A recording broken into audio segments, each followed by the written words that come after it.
আমাদের গোপালগঞ্জের উড়াকান্দি ঠাউর বাড়ি জাতি মনে চায় কার? ঠাউর বাড়ি। আল্লাহ, আমি বউ, আমার তো বাড়ির ধারে ওই জায়গায় যে মাহফিল আছে, উড়াকান্দিও মাহফিল হয়, মুসলমান আছে তো তারা।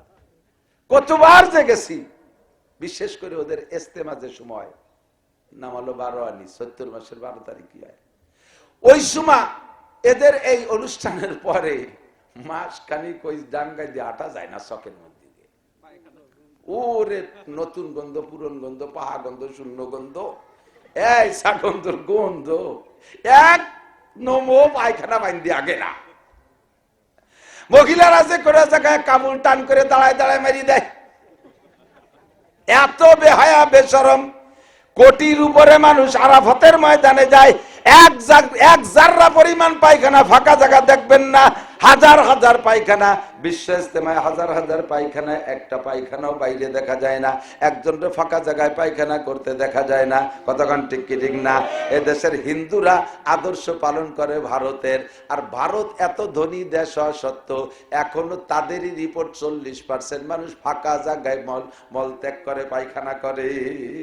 আর তাকে উম্মত এরাও ফাঁকা জায়গায় আঁকতে খুশি হয়। বিড়ি একটা ধরাইয়ে দক্ষিণী বাতাসে বুক বাতাই দিয়ে গুড় দুমু আর বিড়ির দুমু একসাথে চুষ্টি দেয়। আর কথার মধ্যে রস আছে, কিন্তু গুড় কম। এই মুখের এই গেন্ডারি কুশের খান না আপনারা?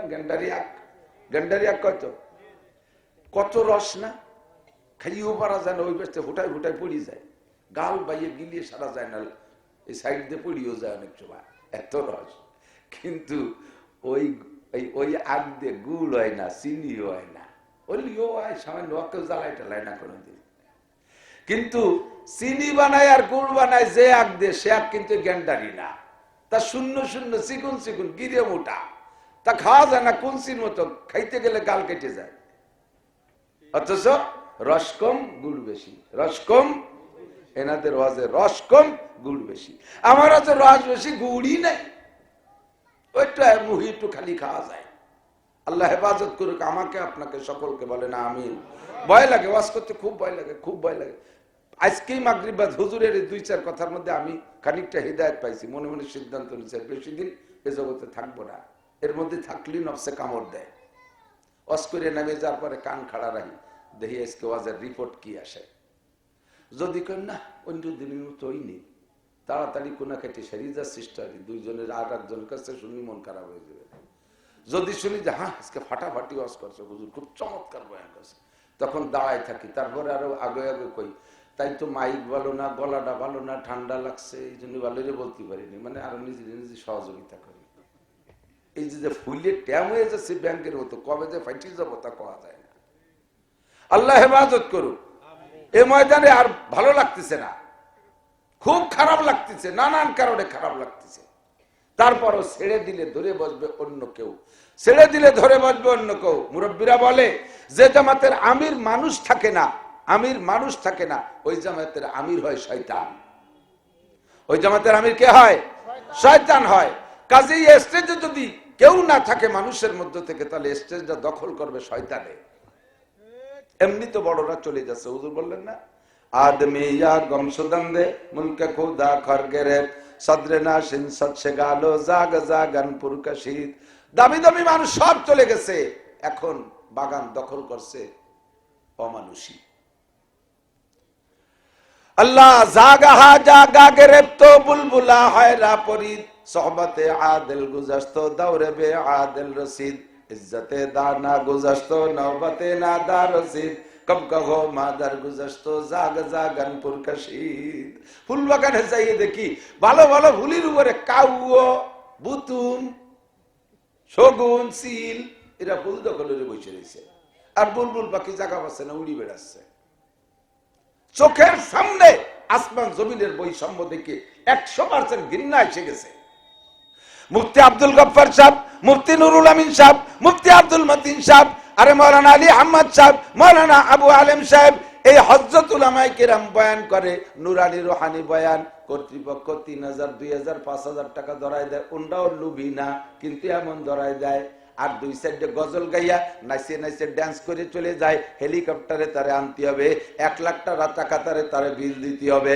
এই যে কয়জনের নাম আগে বলছি, এদের একটা কাটা লোমের সমানও দাম নাই, ওদের ভিতরে এদের একটা কাটা লোমেরও দাম নাই। আমরাই বৈষম্য করে ফেলাইছি। এই জন্য এই জগৎটা এখন আর এখানে এভাবে রাখার কোনো সুযোগ নাই, এর থেকে সরে যেতে হবে। একসময় ভদ্রলোকরা হাতে ঘড়ি ব্যবহার করত, মনে আছে? ভদ্রলোকরা হাতে ঘড়ি ব্যবহার করত, পরে যখন ঘড়ি জ্বালিয়ে জিয়ে ঋষি মুসি মেথর ভেতরের হাতে ঢুকে গেছে, দামি মানুষ কয় ঘড়ি আর হাতে দিয়া চলে না, ঘড়ি খুলে দিছে। আল্লাহ ময়দানকে হেফাজত করুক, বলেন আমিন। দিলওয়ালা মানুষ আল্লাহ তাআলা এর জন্য তৈরি করে দিক, আর একবার বলেন আমিন।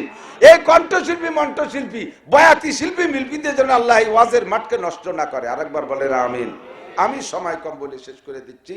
সময় সবারই কম, হায়াতে জিন্দেগিরও কম, আর এমআই কম। অনেক পিড়ির পরে মৌলানা গেছে, আপনাদের গোলাম কিবরিয়া সাহেব, মুফতি গোলাম কিবরিয়া, ভালো মানুষ, শরীফ মানুষ, ভদ্র মানুষ। আমি বলি যে এলাকার মানুষ তো আমাদের একটু মহব্বত করে, একটু কথা বেশি বলতে আমারও ভালো লাগে, তারাও শুনতে চায়, কিন্তু মাগরিবের পরে সময় যায় কমিয়ে। ওদিকে হুজুরেরও ব্যস্ততা রয়েছে, হুজুর একটু চাইলেন আগে, সেটুক দিতে যে আরো কমিয়ে গেছে, আমার ব্যস্ততা রয়েছে আর অনেক বেশি। অল্পক্ষণের ভিতরে সংক্ষিপ্ত কথা হলো, আল্লাহ পাক রব্বুল আলামিন মাগরিবের আগে যিনি বলেছেন, আমার নাম তো মনে নেই, উনি কে যেন কথা বলছেন কোরআন শরীফ সম্পর্কে, কোরআনের গুরুত্ব, কোরআনের মাহাত্ম্য, কোরআনের সত্যতা, সবকিছু মিলাইয়া এত সুন্দর বয়ান করছে যুবক মানুষ, সম্ভবত আমার অত্যন্ত ভালো লাগছে। আমি তার জন্য অন্তর খুলে দোয়া করি, এরকম দরদি বয়ান আল্লাহ তাআলা তাকে গোটা দুনিয়ায় ছড়াই দিয়া তৌফিক দান করে, বলেন আমিন। তার কথার পাশে রেখে বলি, আল্লাহ পাক রব্বুল আলামিন আমাদের হিদায়াতের জন্য কোরআনে কারীম নাজিল করেছেন। এই কোরআনে কারীম আমাদের হিদায়াতের জন্য, হুদাল্লিল মুত্তাকিন পড়ছেন না সূরা আলিফ লামের ভিতরে, বাকারার ভিতরে হুদাল্লিল মুত্তাকিন। একটু আগায় বলেন, আল্লাহ পাক বলেন শাহরু রমাদানাল্লাযী উনজিলা ফীহিল কুরআন হুদাল্লিন নাস। এই কোরআন যেমন মুত্তাকিনদের হিদায়াতের জন্য আসছে, ওরকম গোটা মানব জাতির হিদায়াতের জন্য আসছে। শুধু মুত্তাকিনদের হিদায়াত না, গোটা মানব জাতিকে হিদায়াত দিতে পারে কোরআন। কোরআনী সংবিধান যদি দেশে বাস্তবায়ন হয়, তাহলে শুধু মুসলমান শান্তিতে সুখে থাকবে তা না, সমস্ত ওই মুসলিম কান্ট্রিতে, ওই দেশে অমুসলমান, খ্রিস্টান, ইহুদ, নাসারা, হিন্দু, বুদ্ধরাও যদি বসবাস করে, তাও তারা কোরআনের শাসনে সুখে শান্তিতে বসবাস করতে পারবে। কোরআন শুধু মুসলমানের জন্য নয়, বরঞ্চ কোরআনী শাসন মুসলমানদেরকে বেশি কঠোর করে ফেলে, মুসলমানদের উপরে বেশি কড়া শাসন করে কোরআনে। আর ওই দেশে অমুসলমানরা থাকলে তাদের উপর অত কড়া শাসন না। যদি ইসলামী হুকুমত কায়েম হয়, যদি ইসলামী হুকুমত কায়েম হয় আর শরীয়তের বিচার চলে এদেশে, তাহলে বিচার কেমন হবে জানেন? মুসলমানরা যদি অন্যায় করে তাহলে একরকম বিচার, আর ওই দেশে অমুসলমানরা ওই অন্যায় করলে তার অন্যরকম বিচার।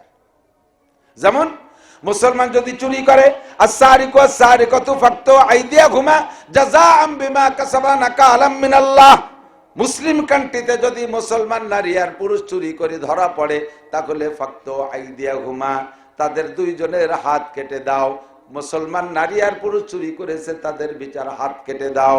প্রথমবার ডান হাত কেটে দাও, দ্বিতীয়বার ধরা পড়লে বাম পা কেটে দাও, তৃতীয়বার ধরা পড়লে বাম হাত কেটে দাও, চতুর্থবার আবার যদি চুরি করে কোনোভাবে, তাহলে ডান পা কেটে দাও। এমন করে 4 হাত পা ঘুরে ঘুরে কেটে দাও। এটা হলো মুসলমানদের বিচার। আর মুসলিম কোরআনের শাসনের দেশে যদি অমুসলমান, হিন্দু, বৌদ্ধ, খ্রিস্টানরা চুরি করে, তাদেরকে হাত কাটবা না, তাদের হাত কাটবা না। তাদেরকে হাত কাটলে তারা জুলুম মনে করবে। দেশের শাসন ব্যবস্থা ঠিক রাখার জন্য অন্য কোন নরমাল বিচারের ব্যবস্থা করবা, তাদের হাত কাটবা না, কারণ তারা কোরআন মানে না। কাজেই কোরআনের শাসন তাদের উপরে চালানো যাবে না। কোরআনের শাসন তাদের পর চালাইলে তারা জুলুম মনে করবে। তাদের জন্য অন্য সহজ বিচার। ইসলামী স্টেট কায়েম হলে, কোরআনী আইন বাস্তবায়ন হলে, মুসলমানদের চাইতে অমুসলমানরা সুযোগ সুবিধা বেশি পাবে। মুসলমান যদি জিনা করে, আয-যানিয়াতু ওয়াজ-যানি ফাজলিদু কুল্লা ওয়াহিদিন মিনহুমা মিআতা জালদা। মুসলিম কান্ট্রিতে যদি মুসলমান অবিবাহিত জিনা করে ধরা পড়ে, এক একজনকে 100 করে ডোরা মারবা, চাবুক মারবা।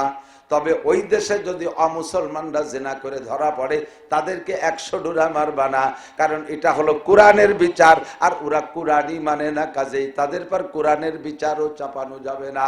অন্য কোন বিচার করে দেশের শাসন ব্যবস্থা ঠিক রাখবা। কোরআনের বিচার, আশ-শাইখু ওয়াশ-শাইখাতু ইযা যানায়া ফারজুমুহুমা। ব্যভিচারী ব্যভিচারিণী যদি বিবাহিত হয়, তাহলে তাদেরকে মাজা সমান পতো বা না পতো পাথর মাইরে শেষ করে দিবা, যেন বেঁচে না থাকে। একেবারে চতুর্দিক দিয়ে বর্ষার মতো বৃষ্টির মতো পাথর ছুড়বা, পাথর মারতে মারতে তাদের শেষ করে দিবা। একটারে দুইটারে এমন শেষ করে দিলে গোটা বাংলার জমিনে অত গণ জিনার বিচার করা লাগবে না। কতক্ষণ ঠিক কি ঠিক না? আল্লাহ কয় অফিল কিসাসে হায়াত, মানুষকে মানুষে যদি মেরে ফেলে, এই হত্যার পরিবর্তে হত্যাকারীকে মেরে দাও, তার মধ্যে জীবন আছে। বুঝেন নাই? হত্যার পরিবর্তে হত্যা করে দাও, তার মধ্যে জীবন আছে, হায়াত আছে, তার মধ্যে জিন্দেগি আছে। কয় মানুষ মারছে, তার পরিবর্তে মারিয়ে ফেলি জিন্দেগি, কয় তো মুর্দেগি হয়ে গেল, হায়াত কদি মরণ হয়ে গেল। কয় না, একটা হত্যার পরিবর্তে হুবহু একটা হত্যা করে দাও, এই খবর ছড়িয়ে পড়লে বাকিরা আর এই হত্যার মধ্যে যাবে না, বাকিদের হায়াত বেড়ে যাবে। ঠিক না? একটা জিনার বিচার উপযুক্ত করে দাও, বাকি সব জিনাকর কন্ট্রোল হয়ে যাবে। আরে এই ফাঁসি দিয়ে মারা কোনো ঘটনা, ফাঁসি তো এক দড়ি দিয়ে বেছে এক খোট দেয়, গাড় ভেঙ্গে মরে যায়, ও মরা টের উপায় না। আর দাঁড়ায় রেখে চতুর্দিক দিয়ে পাথর মারবে, আর পড়বে মরবে, এদিক করবে ওদিক করবে, কোনো অবস্থায় ছাড়া পাথর মারতে মারতে স্তূপ করে ফেলে দিয়েছে, পাথরের তলে পড়ে গেছে। কেমন লাগে দাঁড়ায় থাকে যারা, তারা দেখে বসবে, কাজেই ভয় পেয়ে যায়, না না না, এ কামার করা যাবে না। কতক্ষণ অফিল কিসাসে হায়াত, ইসলামী শাসন ব্যবস্থা। ওই দেশের ভিতরে যদি মুসলমানরা জিনা করে বিবাহিত জিনা করে ধরা পড়ে, তাদেরকে ভাবে পাথর মারবা না, কারণ এটা কোরআনের বিচার, আর তারা কোরআন মানে না। কাজেই কোরআনের বিচার তাদের পর চাপাই দিলে তারা জুলুম মনে করবে। হুদাল্লিন নাস, এ কোরআন গোটা মানব জাতির শান্তির জন্য এসেছে। এ কোরআন যে জায়গা নাজিল হয় ও জায়গার দাম হয়। এ কোরআন যার সাথে সোয়া লাগে তারে দামি বানায়, সময়ের সাথে সোয়া লাগছে সময়ের দামি বানাইছে।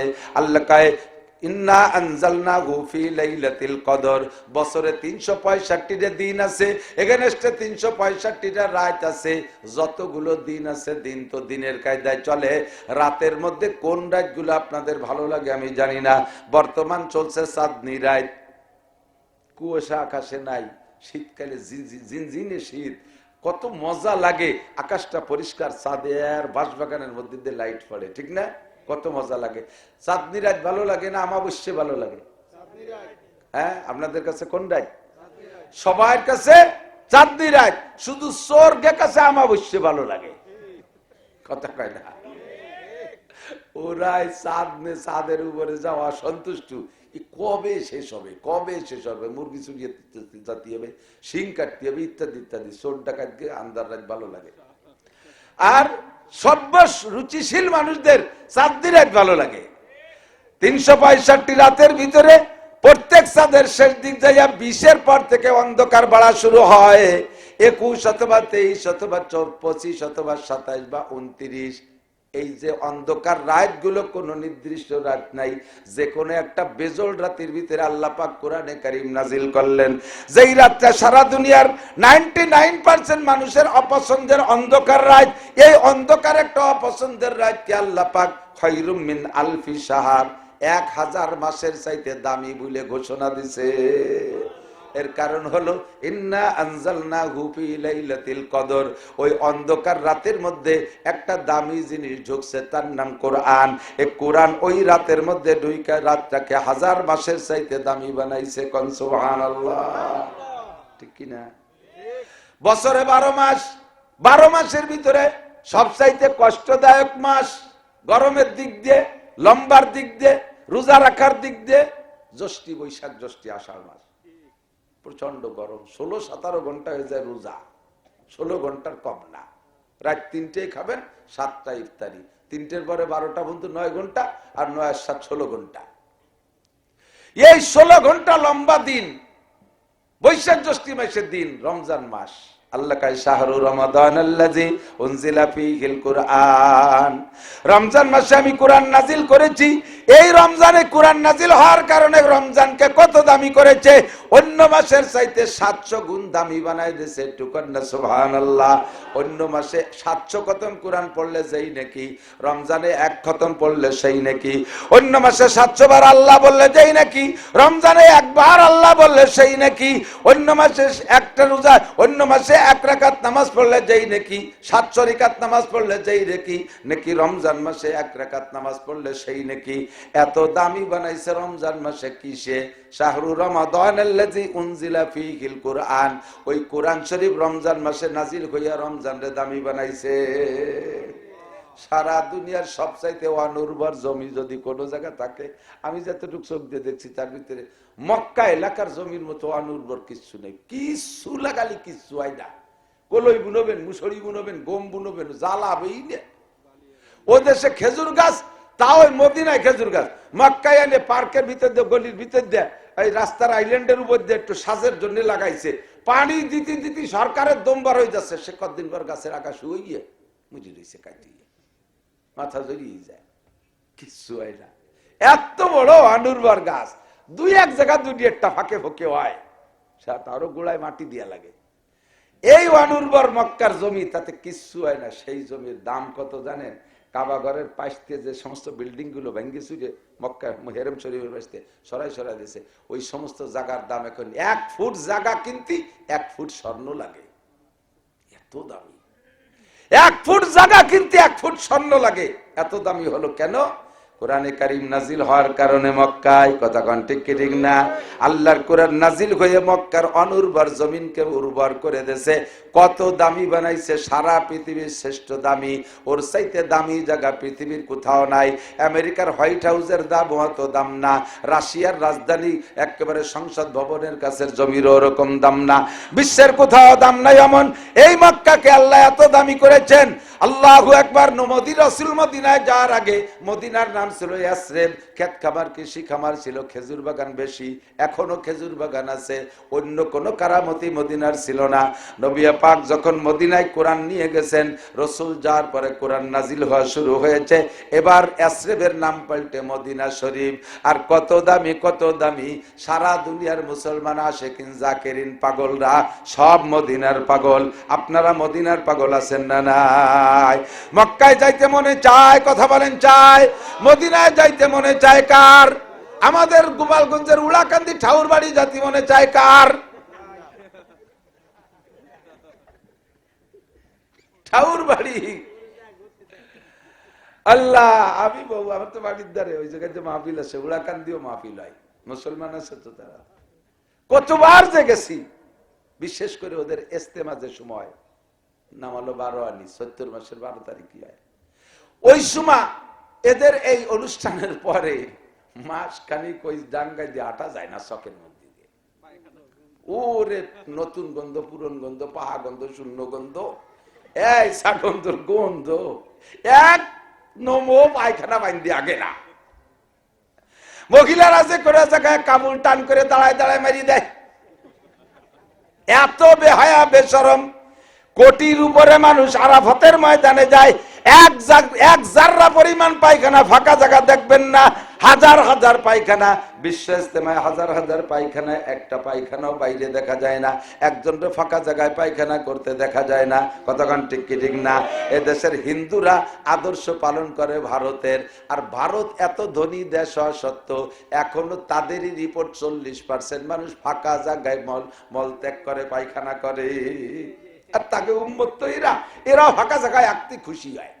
বিড়ি একটা ধরাইয়ে দক্ষিণে বাতাসে বুক বাতাই দিয়ে গুড় দুমো আর বিড়ির দুমে একসাথে চুষ্টি দেয়।